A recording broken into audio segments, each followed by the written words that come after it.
That is the hardest part of that ring. For the hardest part of the ring.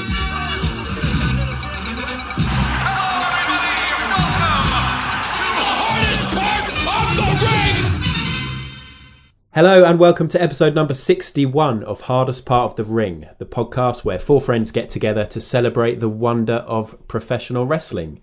Unfortunately, Sam can't be with us today, so you'll have to settle for three of us. It's me, Adam, and John is here. Hello. And Brett is here. Hello. Hello, guys. And we are excited today because we're about to do something that we rarely get the chance to do on Hardest Part of the Ring. And that is talk about NXT. NXT. We are NXT. Woo, woo. We are. For the next hour or so, we are NXT. It's true. We're all absolutely massive fans, like every wrestling fan out there, I should think. Do you think there's people out there who don't like NXT? There's probably some. Yeah, there must be. For me, NXT is the best wrestling in the world. Like, if I could only watch one wrestling show, it'd be NXT. Yeah, I have to agree with that. Wow. Brett, don't feel the same way? No, I love it, but I think it might be New Japan for me. Oh, you hipster, Mark. Of course. Yeah, if I could only watch 1 hour a week, it would be NXT because it's just the perfect hour of wrestling. It is. I would be gutted to not hear Ronaldo's beautiful voice on comms, though. Yeah, Yeah, very true. So good. Very true. Yeah, so unfortunately, with the way that things work out, obviously all of the NXT takeovers tend to clash with the big WWE pay-per-view, and we just don't really have time. We've got busy lives, you know. We do other things other than watch wrestling and talk about wrestling. We don't have time to do the reviews of those. So we thought, as we had kind of a spare week, we talked about potentially doing a quiz, but we've pushed that back for a couple of weeks. And now we're going to talk about NXT. And the way we're going to do it is it's kind of an episode that's been curated by the listeners because we put a question out asking you guys to send us comments and questions based around NXT, and we're going to go through those one by one. We had loads of really good ones, and we're going to get a chance to talk about some of the best wrestling in the world, definitely the best wrestling that WWE produces. Oh, yeah, easily. And little shout out for Sam because he is a massive NXT fan. I know that he watched it from the very early days, didn't he? And he's got some good NXT knowledge. So yeah, I remember back in the day he used to go on about it, and I was like, "What the hell is NXT? What are you talking about? What are you talking about?" Shame he can't be with us, but I'm sure he'll enjoy listening. We haven't abused him, which is usually tradition, but I'm sure we'll get a chance later on. Yeah, because, I got a bit of abuse last episode. Sorry, Brett. I don't know who to be more annoyed at, like with the whole Kurt Angle. You have the mobility of Kurt Angle. Like you for bringing it up, or for John saying, I don't know who it's worse for. Well, I thought that'd be quite nice. You love Kurt Angle. I do love Kurt Angle, but I know, You must be so excited about his match with Baron Corbin. Dude can't turn his head. Fire. Okay. I should just quickly say that the last podcast was episode 60, which was our WWE Fastlane 2019 review. Obviously, Brett wasn't there, as he's just alluded to. And it was absolutely ridiculous, wasn't it, in terms of the scoring and how different our opinions were. That was funny. Yeah. I don't think me and Sam have spoken since, actually. Hearing you get so cross, Adam. I was so cross. It's just... Anyway, I don't want to spoil it in case people not respecting the scoring. I know, we've got a proper system here. We've got a spreadsheet for the scores and everything. And to enter those... that large variation in scoring really hurt me. But I should probably go back and watch that pay-per-view because... Nah, sod it. Anyway, let's talk about NXT after this. Look at this impact here from the hardest part of the ring. Right, so as we said, this is our NXT special, and we have got a load of questions, and we're going to kick things off straight away with a question from Karumba Res, who says, with NXT TakeOver New York looking stacked, which match are you looking forward to the most? So I thought it might be a good idea to very quickly run down the card as it is. We've got Pete Dunne versus Volta for the WWE United Kingdom Championship. Shayna Baszler, Io Shirai, Bianca Belair and Kairi Sane in a fatal four-way for the NXT Women's Championship. War Raiders are going to face the winners of the Dusty Rhodes Tag Team Classic. I made this silly mistake of going on Wikipedia to check the card, and I know who won that. Oh. Even though it's not on TV till... This Wednesday, isn't it? Tomorrow for us, tonight for the listeners. Very annoying. And then we've got Velveteen Dream versus Matt Riddle for the NXT North American Championship, and Johnny Gargano versus Adam Cole in a 2 out of 3 falls match for the NXT Championship. John, which one are you looking forward to? Such a hard question. There's so many of my favourite wrestlers on this. I've got to go Gargano versus Adam Cole. Yeah. Just because I love both these wrestlers, but I really love Adam Cole. I think the stipulation, like 2 out of 3 falls match, will kind of make the storytelling even better because it gives them time to tell like a proper story. Yeah. Obviously, be a lot of back and forth. I don't know who's going to win it though. I hope Adam Cole actually. I think Johnny's better without a belt. Yeah, you sort of feel like Johnny was probably lined up to win it, don't you think? Off Ciampa, if that match had been able to happen. I mean, maybe not, but I sort of feel like, yeah, let's wait. Let Johnny have his big win another time when he can beat Ciampa for a belt. Yeah, Johnny Gargano is such an amazing wrestler. There's so many matches of his I've watched where I've been like, oh, Johnny's doing the sort of babyface in peril routine again. But by the end of the match, I'm out of my seat. Like, he gets me every time, like draws me in, and he's such an incredible wrestler. And the Dusty Road Classic with like DIY just makes you remember how great they were. Like, all of their matches on the Dusty Classic were sensational. They really were. Unbelievable stuff. Feel the same way, Brett? Well, I mean, yeah, that match is going to be great. But as for most looking forward to, well, immediately my first thought was Velveteen Dream versus Matt Riddle. That has potential to be killer. Yeah, I thought that had potential to be like the match of the night. But then I totally forgot about Pete Dunne versus Volta. And I thought if that's half the match it was when it was Volta versus Tyler Bate, then that's probably my most anticipated. Do you mean Pete Dunne versus Tyler Bate, or do you mean no Walter Tyler Bate match in Wembley? Yeah, the Walter Tyler Bate match in Wembley. Yeah. Progress match. Yeah. No, so that's a good point. Knowing Pete Dunne is obviously as good, as Tyler Bate, like if you just swap those two out, it should still be an amazing match. Absolutely amazing. That match is going to be brutal, I think. Yeah, I hope so. Are we seeing a title change there? Yeah. Yeah, I think it's pointing towards yes, isn't it? Yeah, I'd like to see it as well. I'd like to see Pete Dunne go elsewhere than just NXT UK. Yeah, I just feel there's a lot of narrative in that because, what happens to Pete Dunne if he loses? Does he then move away from NXT UK? Yeah. I'd like to think so. I don't think there's much more for him to do there, considering he's been champ for hundreds and hundreds of days. There's not really. I mean, what, he's going to go into a feud with Joseph Connors or something? I don't know. Oh, God, Joseph Connors. I'd like to see Pete Dunne going NXT full-time in America, or even onto main roster eventually. Yeah. But preferably NXT. I think that must be on the cards with his last shows over here, his last indie shows. It must be. Yeah. And Volta is the final boss. He is a real credible threat. Yeah. And he's the only one there really who can be that threat. So, and the fact that not they put Ligero, it on not King of no, maybe not yet. But the fact they've put this match on TakeOver proper does make you think. Not only will it be great, but the title change is imminent, and a chance for Volta to shine on a WWE pay-per-view is pretty exciting. I'm so excited to see Walter in front of that audience. Yeah, I hope they have the time to really put together a stellar match, and also just that audience getting to see Volta in his brutality will be amazing. Well, we've got 5 matches, and what is it going to be? 2 hours? So, we're talking, what's that, like 20, 25 minutes a match? Yeah. You'd imagine the Gargano-Adam Cole match might be 30 minutes, something like that, as it's 2 out of 3 falls. But I think the great thing is takeovers, usually each match is allowed the breathing space, and that's why it's always so good, because you just get 5 great matches, and then you switch it off, and you carry on with your day. Yeah. You're not going on for another 3 or 4 and it's not on a hours. bloody Sunday night at 1 a.m. Yeah. Well, I mean, we should touch on that actually. NXT TakeOver this year is on the Friday night.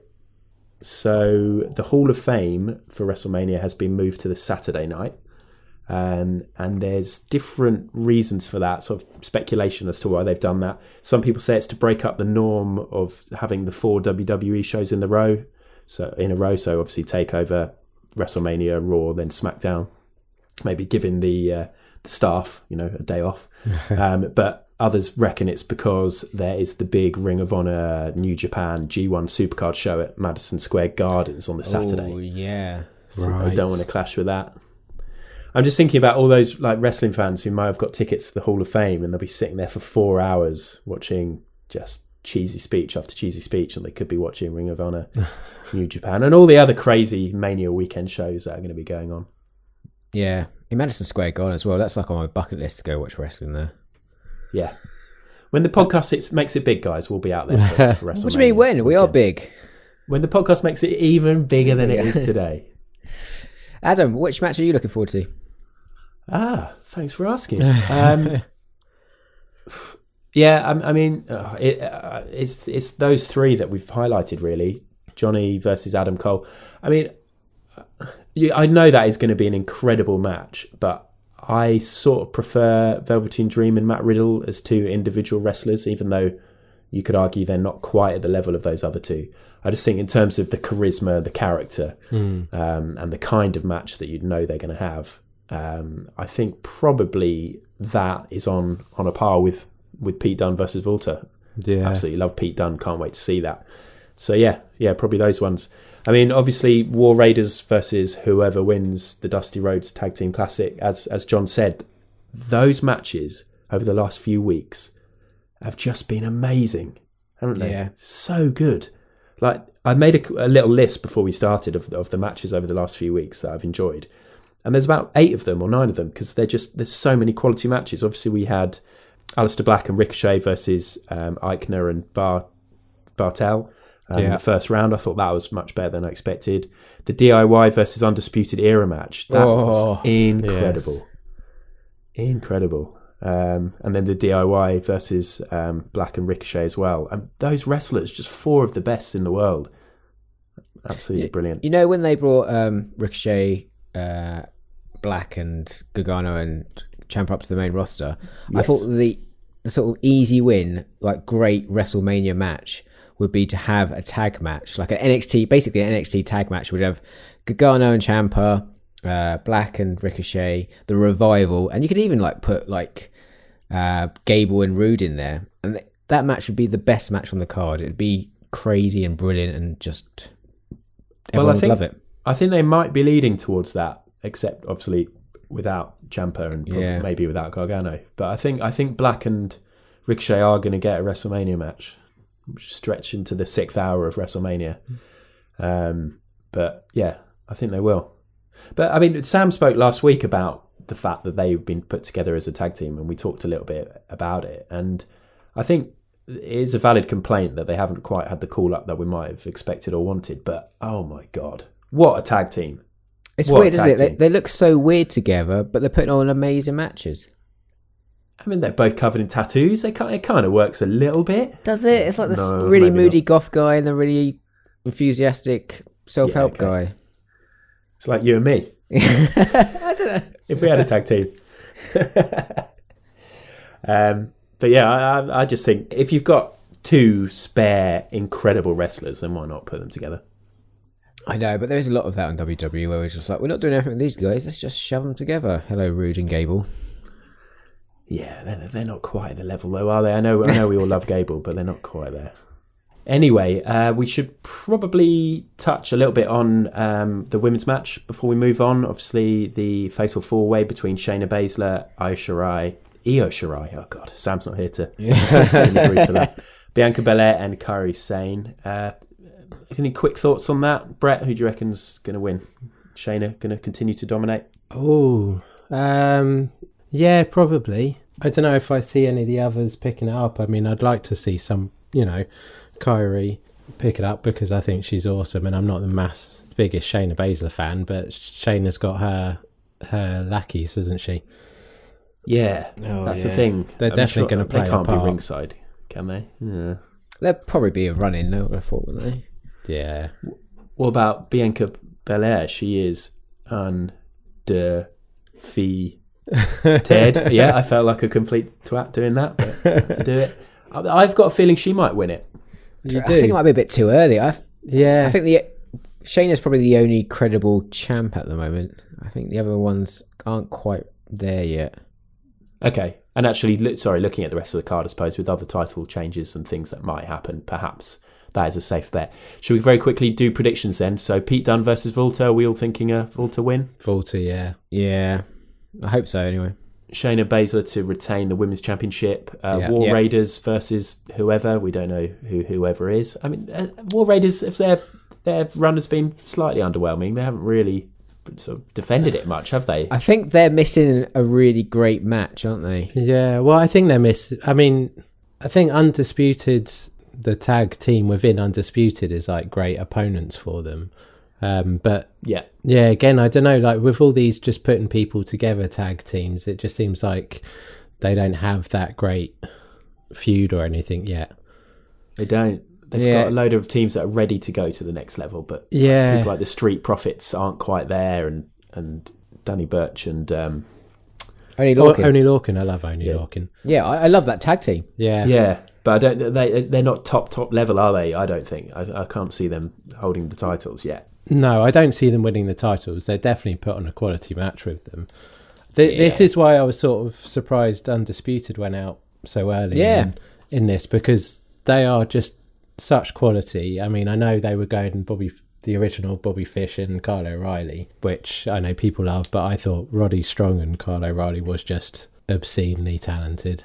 Yeah, I really love Roderick Strong. Yeah. I know he's not great in the mic, he's got not great charisma, but guy in the ring. His match against Aleister Black the other day was just out of this world good. Yeah. He's so good. And I feel so sorry for him now that Bobby Fish is back, because even in the promos with Undisputed, he's just hanging around the back going, yeah. Just doing the hand sign. Yeah, that's basically what it is. camera. In that weird shipping container, they always film their promos. Yeah, they do. Yeah. Awesome. That's where they live. War Raiders to retain, though, I reckon. Yeah, God, especially if it's against the bloody Sons of Anarchy. Oh, God, I hate those. Oh, dear.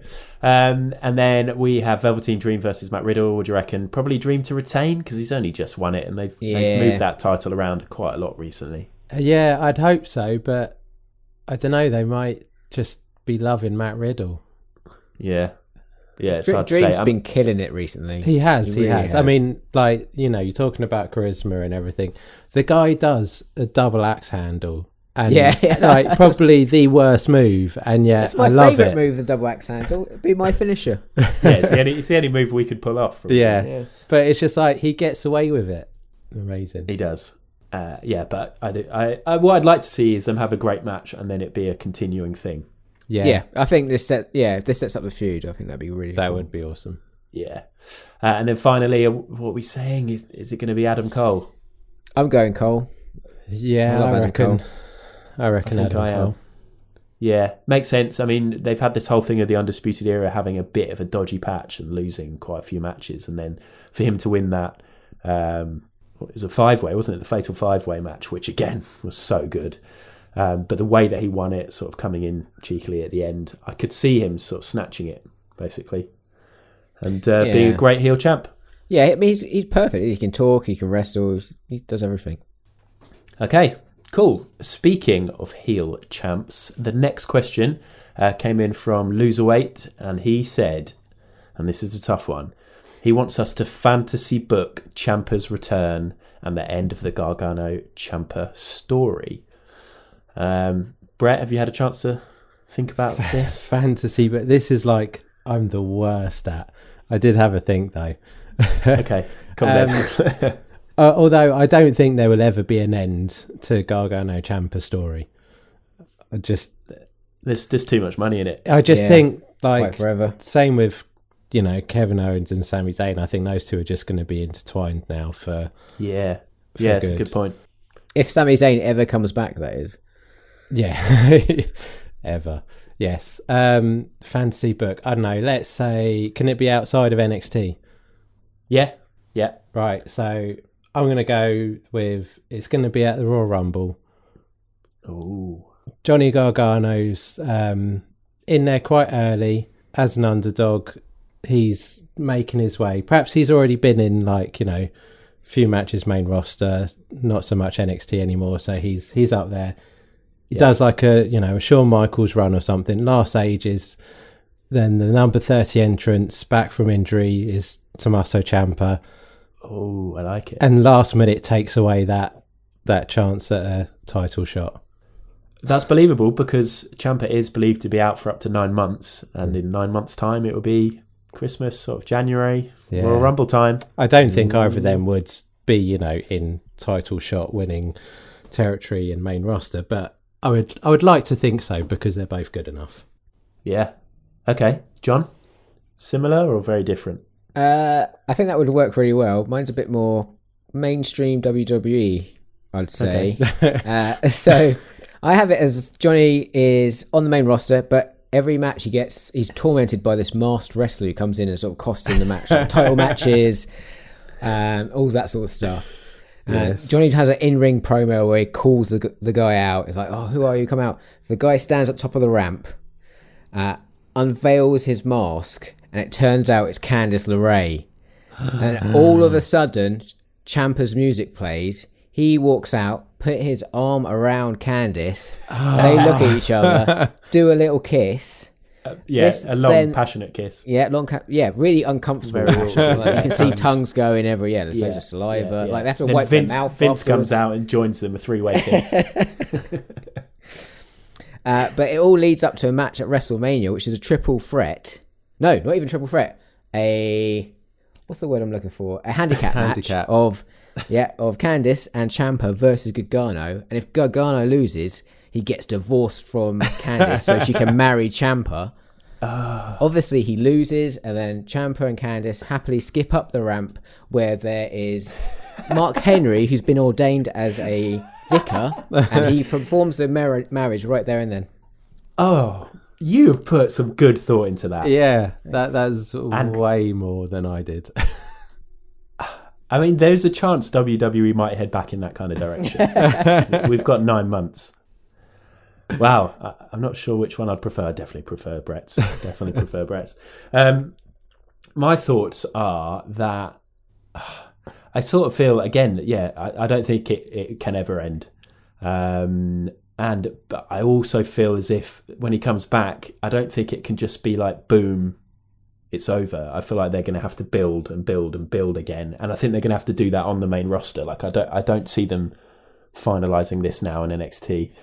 And I think that Ciampa will come back and potentially they might even have, they might be mates again, a bit like they did with the little DIY bit. They'll get them back together, have DIY maybe dominate the tag team division a bit, because there's no doubt that they are the kind of team that could do brilliantly on the main roster.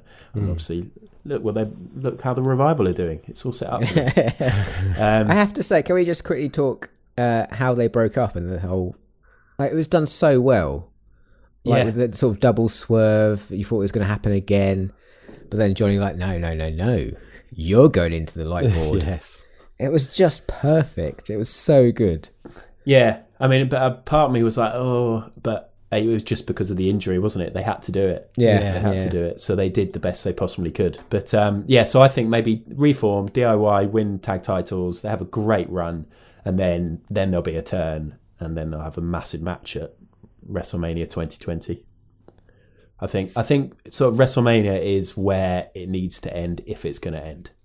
Yeah, definitely. And they'll need the time to build it so that the main roster fans who potentially don't watch NXT can get to grips with it and understand, the history and how good they actually are.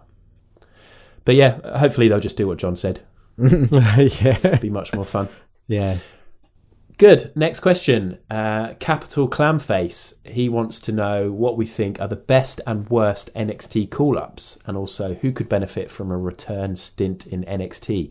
So this is quite good because the other week when we did our top 5, we were thinking about doing top 5 best NXT call-ups, but we didn't. We did top 5 wrestlers to defend you in court as well, which was a lot more silly and fun.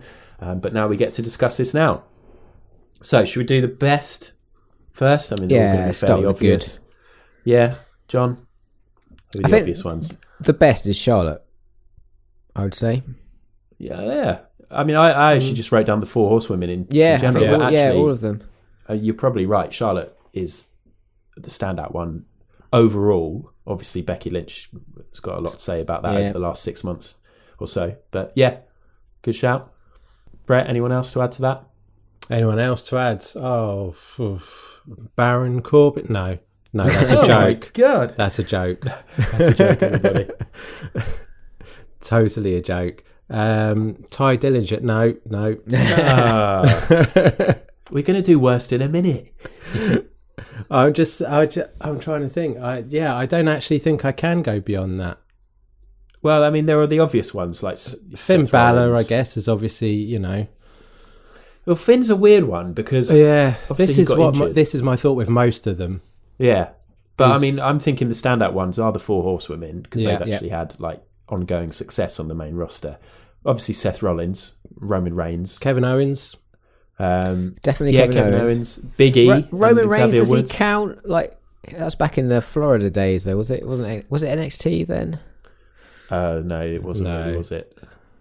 FCW. Okay. Can't have Roman. Paige. I thought Paige was a pretty good one. Paige Obviously, is it a good ended one. sourly, but the fact she came just straight up and won the Divas title. Obviously, Chad Gable, everyone's favourite. I just realised that's quite a big spoiler for anybody who didn't know that and is about to watch Fighting with My Family this weekend, which I haven't seen yet. I really want to see that. Desperate to see it. Alexa Bliss. Yeah, definitely. She's an example of somebody who was doing okay on NXT and has just bossed it. Obviously, a bit of a weird last few months, but... Well, she was unremarkable in NXT, really. Yeah, she was. And then, I mean, because you could kind of say the same about Elias. Oh, you could go worse with Elias. He was awful in NXT. He was awful. Yeah, but in terms of like how much heat he's had since he came up, but again, the last sort of few months or last 6 months or so, he doesn't really wrestle many matches. He's just he just plays his songs, but he's still doing a lot better on the main roster than he was NXT. Should we do worst? Can I give a shout quickly, actually? Andrade for a good call-up because... Oh, that's a great shout, actually, yeah. Before we forget him. Yeah. Because he's, been... I know, like, their push of him has been a bit slow and a bit weird, but actually he's been putting on some absolute great matches on main roster, which, isn't a given these days. So he's definitely a good call-up.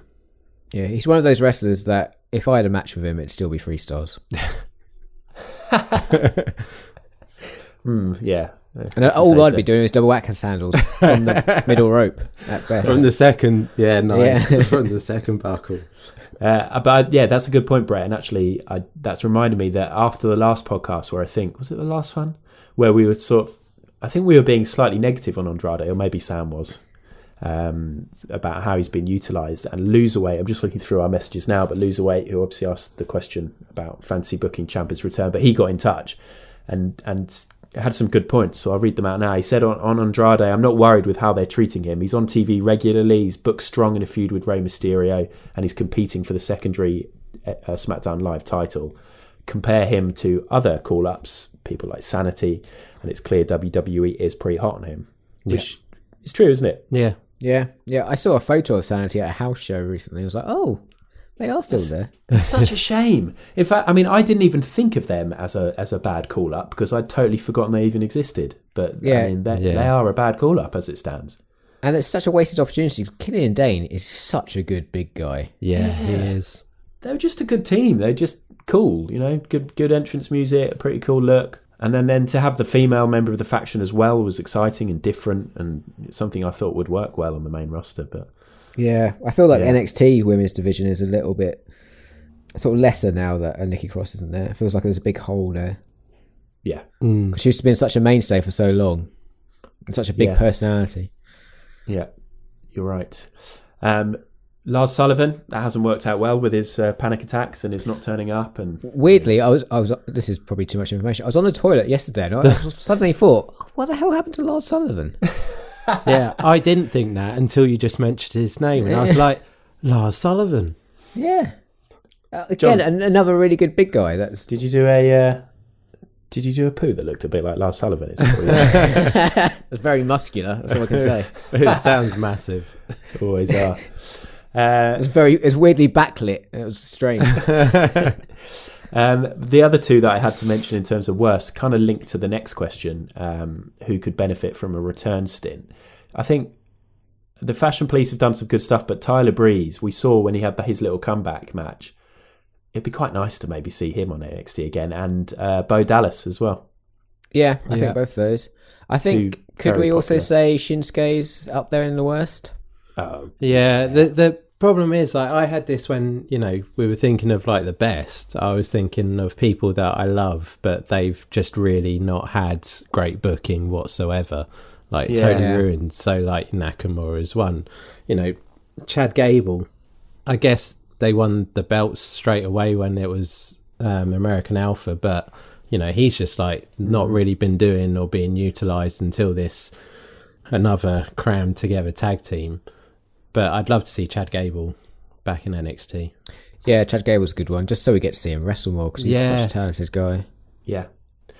Apollo Crews is sort of another one. I mean, he wasn't there for long, star, though, was he in NXT either? Yeah, no, that's a bit of a strange one.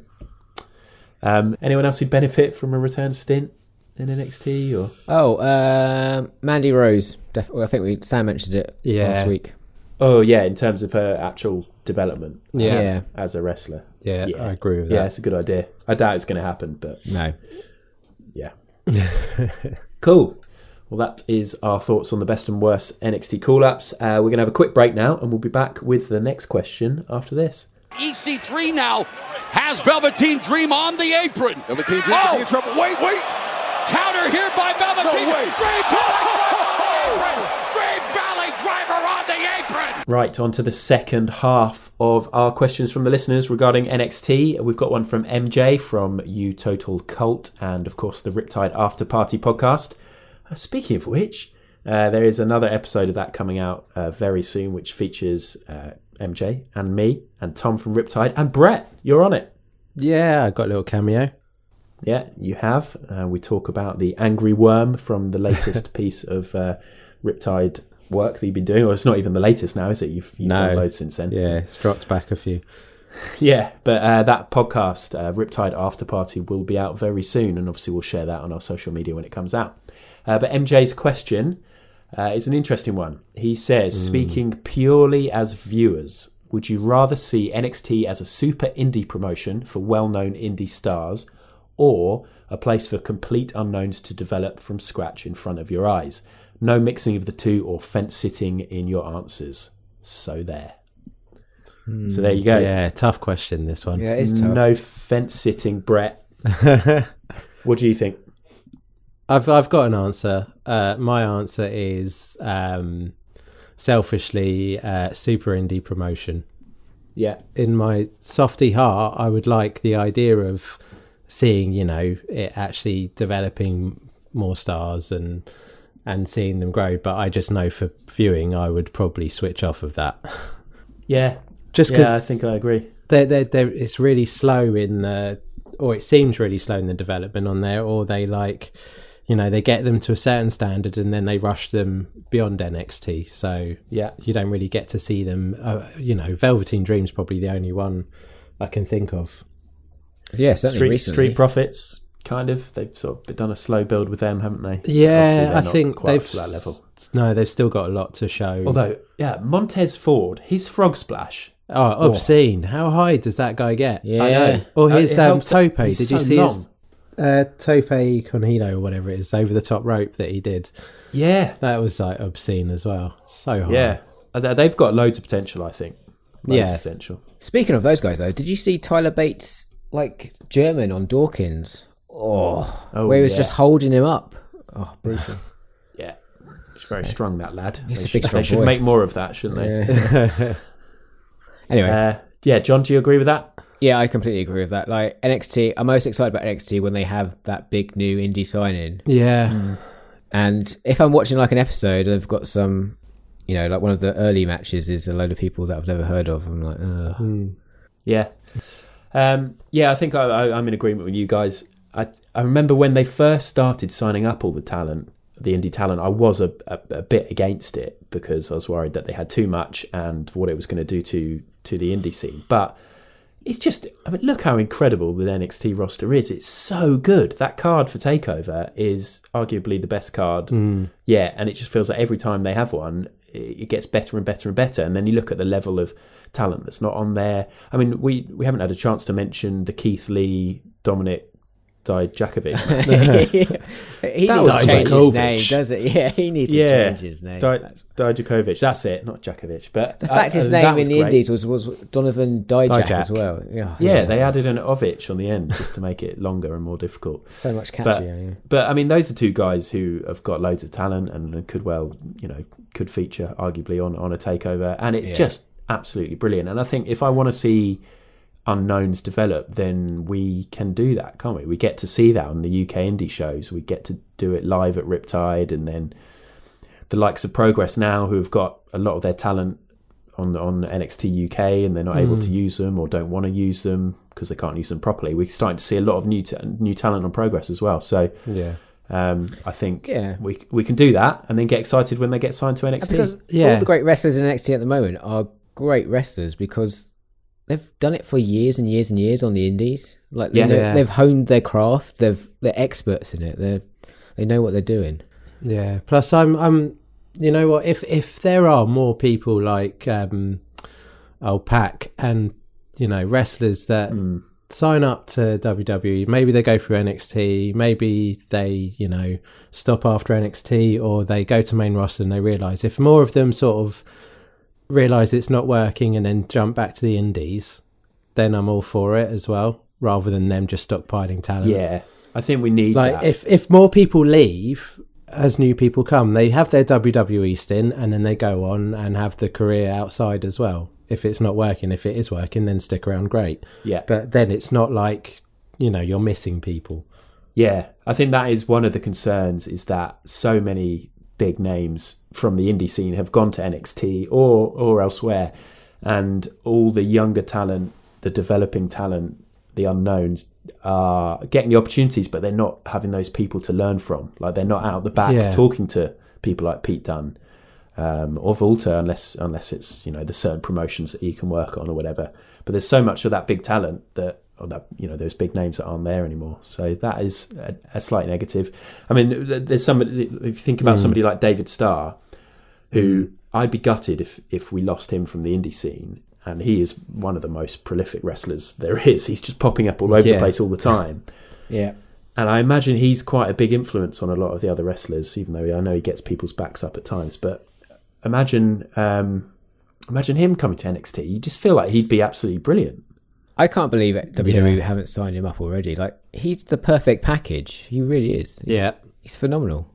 I just wonder if he absolutely loves being on the indies. Then maybe there's more to it. Maybe they're worried about him doing something political. Yeah, they don't like that, do they? No. Yeah, but Matt Riddle's got a magic mushroom tattooed on the side of his chest. Yeah. If that's okay, then I'm sure, a few Twitter spats would be okay. Yeah, you're probably right. Okay, so I think, all three of us agree on that. Be interested to know what Sam thought, but he's not here, so he doesn't get a say. Next question is the penultimate question, and it comes from Broken But Glorious. With NXT North America and UK and talks of NXT's opening in Germany, Saudi Arabia, Japan, etc., would you like to see the current NXT title become a cross-territory title, similar to the NWA title back in the day? I think I'll kick off on this one.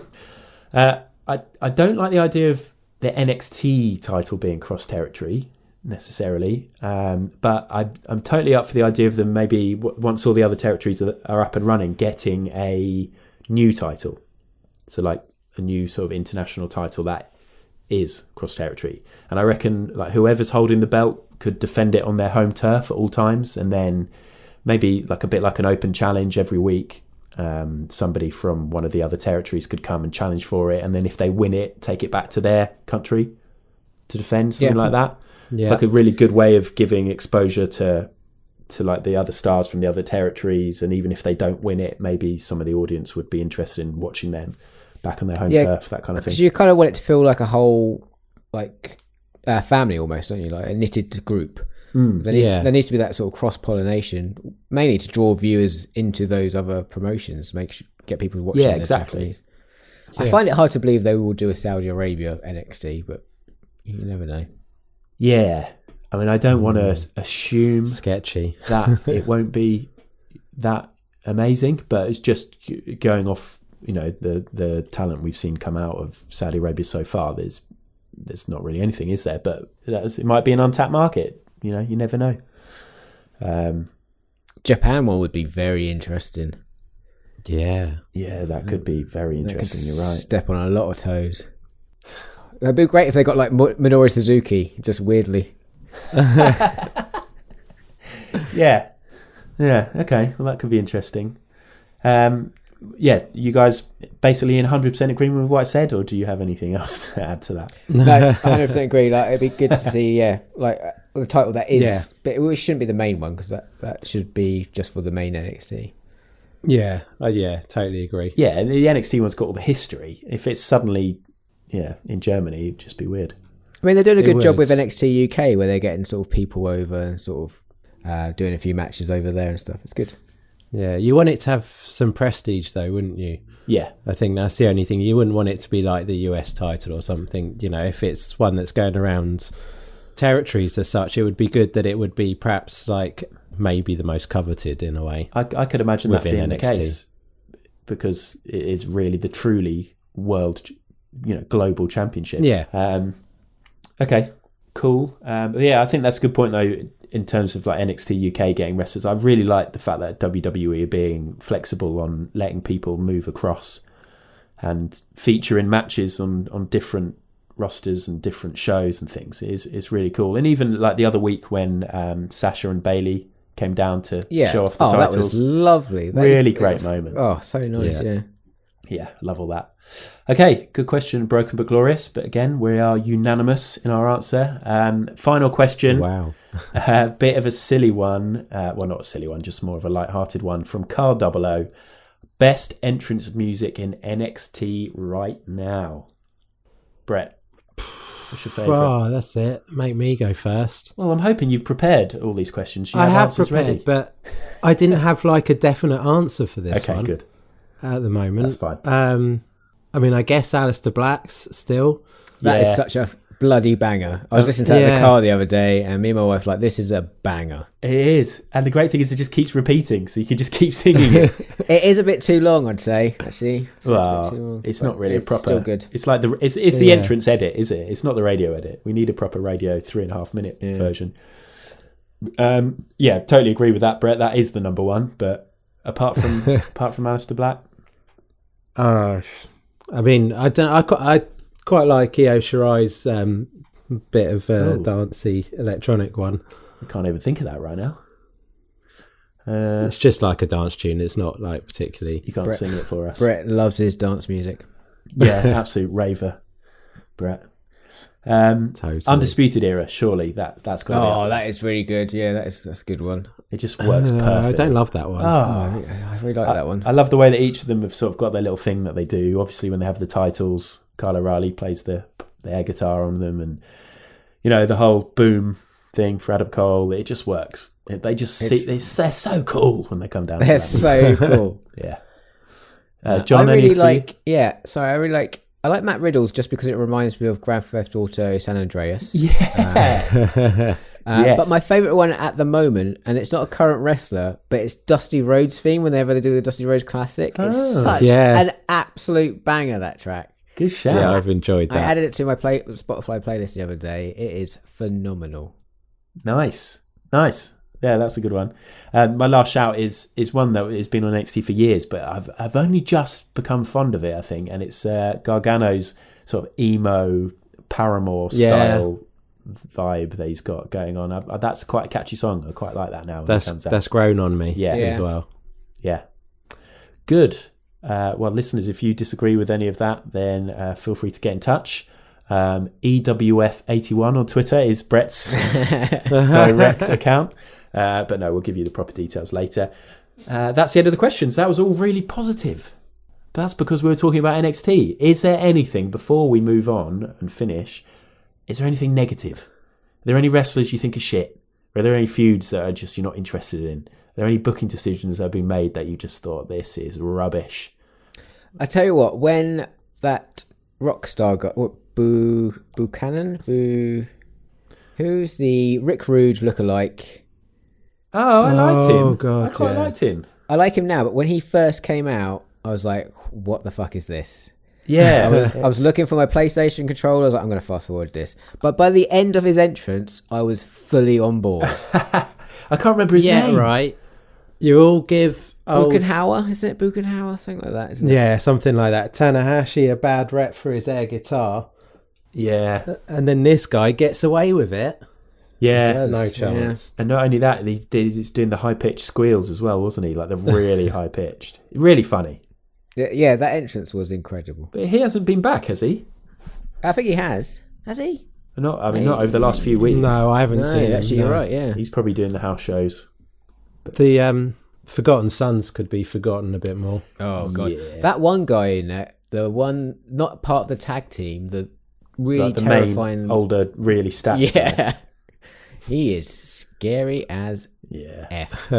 It's just a shit gimmick, isn't it? Like Yeah, you I do not like the Hells Angels biker gang gimmick. no. It's a bit old school, isn't it? It's a bit... Yeah. It's like sort of Bludgeon Brothers-ish in the sense it's just like we're big, we've got beards, and we're moody and serious. And Oh, that's a good question, though. Who's worse? Bludgeon Brothers or Forgotten Sons? Bludgeon Brothers. Bludgeon Brothers. Yeah, Bludgeon Brothers is worse. Yeah. But yeah, I mean, I suppose we sort of mentioned briefly like some of the females, like the women's division isn't quite as strong as they're sort of reforming and getting some of the Mae Young Classic people in and getting the crowd familiar with them. That's kind of a work in progress a little bit, isn't it? Obviously, you've got the two Japanese stars are doing great. I mean, like, they're not utilising Candice LeRae they're at all. really It doesn't not, seem yeah. like... I don't know why. I mean, obviously, Io and Kairi are great wrestlers, but they can't do, too much of the mic stuff at the moment, which does hamper them a bit. It seems like it's in transition at the moment, the women's roster on NXT. Yeah, agreed. Okay, well, that's NXT Discuss. That was great fun. And, I'll put a little teaser out there. There is a chance that because the NXT TakeOver is on the Friday night this year, we might get a chance to review it, because I reckon we might be able to fit that in just before WrestleMania. But yeah, no promises. We might just flake out and not do that, but there's a chance. But yeah, that's it for the NXT special, and we'll be back with some more information after this break. Ribcage first across the apron. Right, we're not going to do a hardest question of the week this week because we just had loads of questions from the listeners there. Next week, we're going to be back with a podcast where we're going to discuss our draft and more specifically look at our draft scores. So for anybody who's unaware, back in episode 25, we did the hardest part of the ring draft 2018. And this is something that as a group of friends, we've been doing for the last sort of, 3 or 4 years or so. Basically, we take it in turns to pick a fantasy roster. And we did that last year. It was a pretty good episode, and you can go back and laugh at the decisions we made and the predictions we made for who was going to be successful this year and who wouldn't. Who's got Becky Lynch? Was it you, Brett? It's Brett, isn't it, I think? Who's got Becky Lynch? Who didn't realise they had Becky Lynch until like a week or two ago? It was you. I'm pretty sure it's you. Yeah, pretty sure it was you, for God's sake. And then started to gloat on the WhatsApp group. But yeah, in terms of homework, I'd suggest listeners go back and listen to episode 25 if you want to. I'm probably going to have a listen to that. So actually, just for the listeners who didn't listen to last year's, who won the draft last year? I don't know. A bit sketchy on that, John. Not sketchy. It was John. Okay, it was me. Maybe I should go back and listen to it, and then I can clip out any particularly stupid predictions that were made. And that could be very funny. So the plan is that we are going to do our scoring. We're not going to do all the scoring on the podcast because that would be very long, very boring, and just lots of numbers and maths. We'd love it. We would absolutely love it. But whether or not you, the listener, would is a different story. So we're going to do the scoring, and then we're going to come back and we're going to go through some of the star performers, really, the ones who performed better than we expected and worse than we expected. And obviously we'll crown the new hardest part of the ring draft champion. And then we're going to have WrestleMania, and then after WrestleMania it'll be a brand new wrestling year, and we'll do a new draft. So yeah, that's what you've got to look forward to next week. Until then, Brett, if people do want to get in touch to rip into us for our draft picks or our opinions on NXT, what do they do? They can send their emails to hardestpartofthering@gmail.com and catch us on Instagram, Facebook and Twitter. We are at hardestpartpod, and check out our shop, which is hardestpartofthering.bigcartel.com. Brilliant. One last bit of promotion from me. Pod Bible magazine issue 2 is coming out on Monday. So that is a podcast magazine that recommends all sorts of different podcasts as interviews and things like that. There's also another advert for Hardest Part of the Ring in there. Perk of the job of working on the magazine means that we get a little ad. So do check that out. Go to podbiblemag.com for info, or Podbible on Twitter and stuff. We're handing them out in London on Monday. So if you're in London, you can come and grab a copy. Hopefully you enjoy it. Right, that is officially it. So thank you very much to everybody for listening and downloading. Please rate, review and subscribe. And until next week, it is goodbye from me, Adam. Goodbye from John. Goodbye. Goodbye from Brett. Cheerio. And that was The Hardest Part of the Ring.